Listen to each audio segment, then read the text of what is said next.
मीराबाईवरती, ज्ञानेश्वरांवरती, हृदयनाथ मंगेशकरांचे अनुभव. सगळं अभ्यास पूर्ण केल्याशिवाय तो गाणं करत नाही.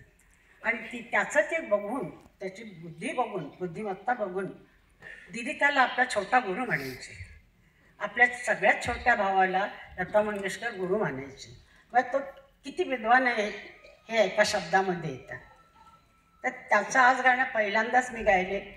परत त्याचं गाणं मला वाटत नाही की मी गाऊ शकेन. फार गायला फार अवघड पडतं.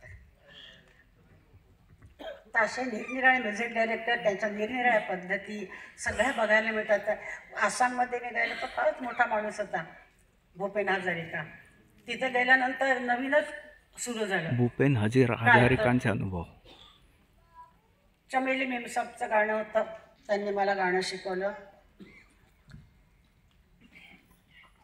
आता आसाम सला ख म्हणायचं.